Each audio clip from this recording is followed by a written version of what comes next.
An American woman has gone viral for refusing to leave Pakistan after her plans to marry a 19-year-old she met online fell through. I'm asking for 100K or more. I need 20K by this week. I'm not talking unless y'all giving me land and 2,000 or more every week.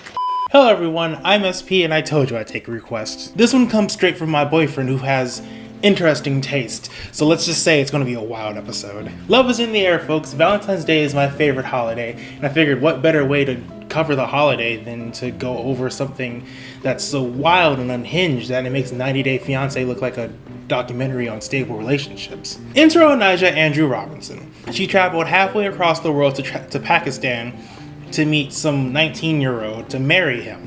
And when that didn't go as planned, she decided to just not leave Pakistan. It's even wilder than it sounds. So today, with the help of a few articles, we're going to be diving into the wild world of Mrs. Robinson just to see what's going on. Don't forget to like, subscribe. I'm well on my way to 1K, and I would love it if you came along with me. Now let's dive on in. It's gonna be so bad. Okay. All right, Mrs. Robinson, here's to you. Oh, you're probably gonna hear me make that joke a lot in this video. I'm sorry in advance. This city will be reconstructed. It will be fixed up right away. I'm asking the government for 100K in my pockets. This is Okay, so we've already seen that clip, I think. I don't know if you know this situation, you've seen that clip already. $100,000 from the Pakistani government is not a lot in American dollars.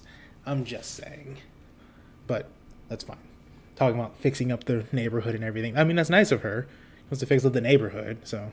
Onijah Andrew Robinson, who in January 2025 went viral on TikTok for flying from New York to Karachi to meet her 19-year-old online lover, Nidal Memon. I'm Muslim and it's against my religion to tell y'all my business. That's a good one. That's a good one-liner. It's against my religion to tell y'all my business.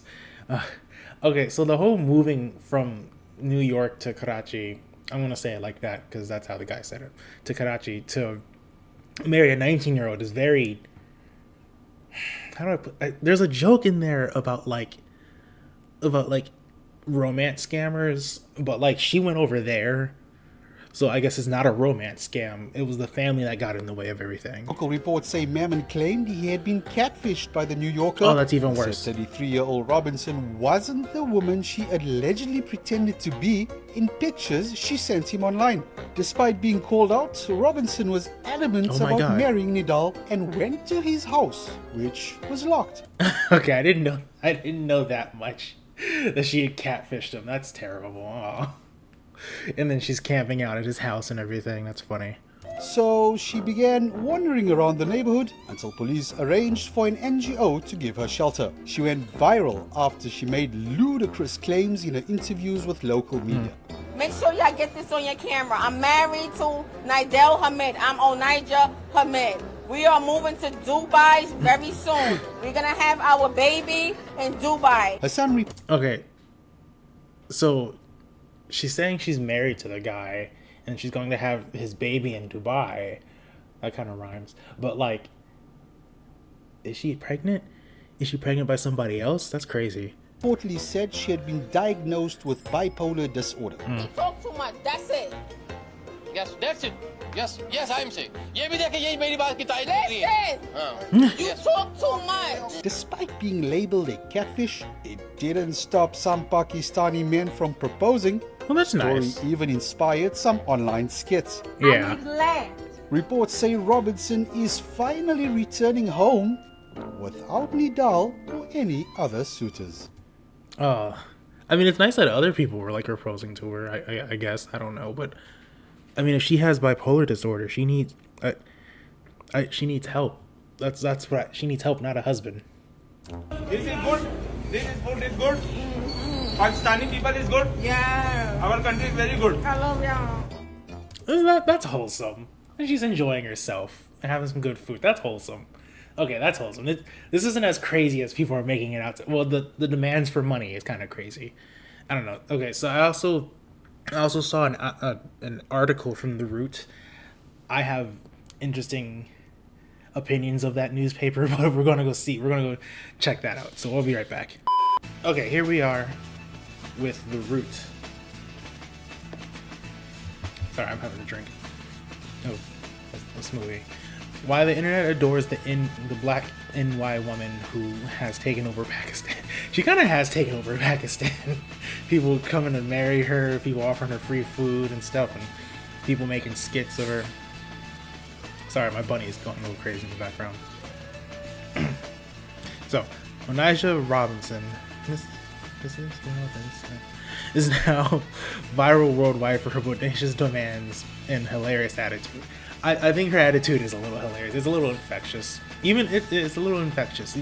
It's charming. It's a little charming. I can imagine being on the receiving end of it isn't as charming, but it's a little charming. Okay. How does one person capture the attention of an entire population of people in a foreign country? Onijah Robinson, the black lady who refuses to leave Pakistan, could teach you a thing or two about it. We're here to answer your looming question. What is she doing over there? That's kind of what I was thinking when I first heard about her from my boyfriend was, yeah, like, what is she doing there? She's just causing trouble. She's not really causing trouble, but, you know, she's just enjoying herself, trying to marry this guy. The short answer is everything but trying to... Okay, that's a good follow-up. Okay. Robinson, now dubbed the Queen of Pakistan, has seen a slew of videos in local Pakistan news over the past weeks, either smoking a cigarette, making big demands for monetary compensation, or placing a McDonald's order. 2 McDoubles, 2 large fries with extra salt, 2 apple pies, and a large Fanta. Not that anyone asked. That's crazy. Reporting on her McDonald's order. That's crazy. Like I said, I have interesting views with The Root, but whatever. Donning a hijab, a thin piece penciled brow, and makeup to make a few shades lighter on her forehead, she's managed to grasp the attention of locals and even take a leadership position to voice concerns. Now that part, voicing concerns and taking a leadership position, that seemed a little interesting. She was talking about like wanting to build up a neighborhood that I'm assuming her fiancé wanted to be part of, but you know, lived in. I don't know. But I guess they better not try to spin this to make some weird. I don't know. You see what I'm saying? They're trying to like they better not spin this to make her some sort of like queen of. What am I trying to say? Make her some activist. I'm sorry, she's not an activist. She's a lady having an episode in Pakistan. She needs help. And I don't think it's that deep, to be honest, but whatever.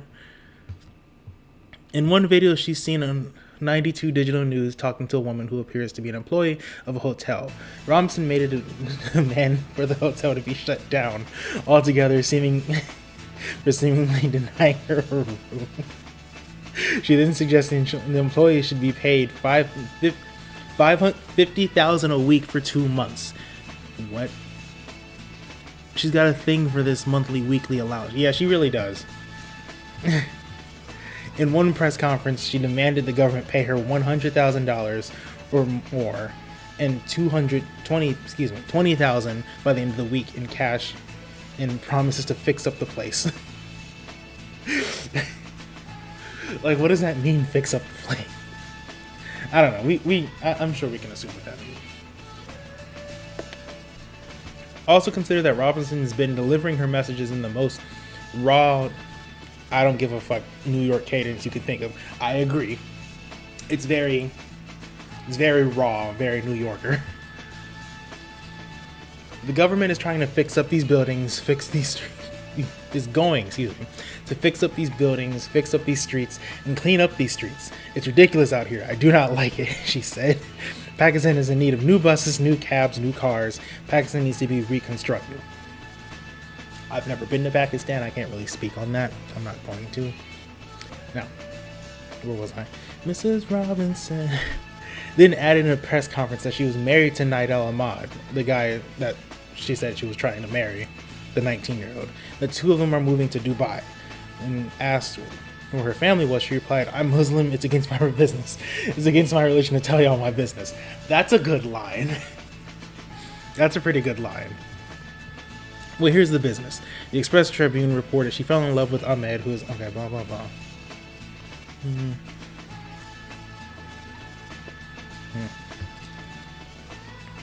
Yeah, plan fell through, blah, blah, blah.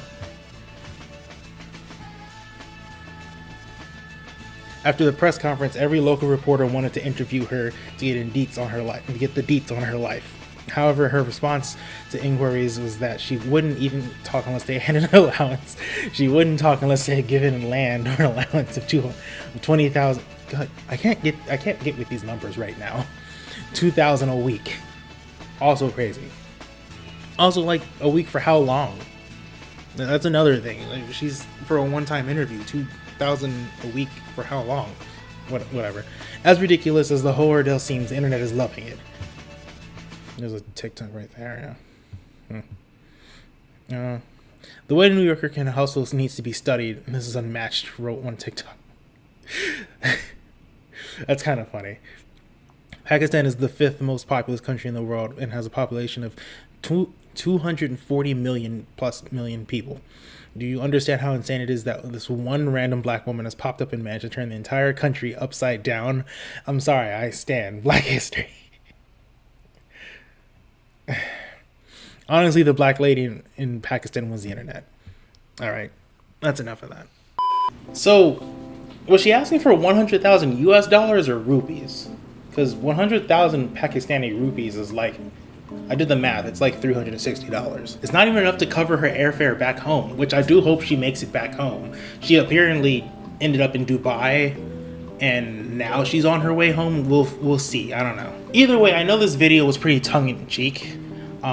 I'm just hoping she makes it home safely. I'm hoping that her and her family get what they need from this situation. To me, it looks like an episode gone unchecked. And again, as much as I'm making fun and making light of this whole situation, I really hope everything works out for them. Thanks for watching this cleverly disguised Valentine's Day present to my boyfriend, though. Love you, dude. I love you guys, too. Thanks for watching. Bye.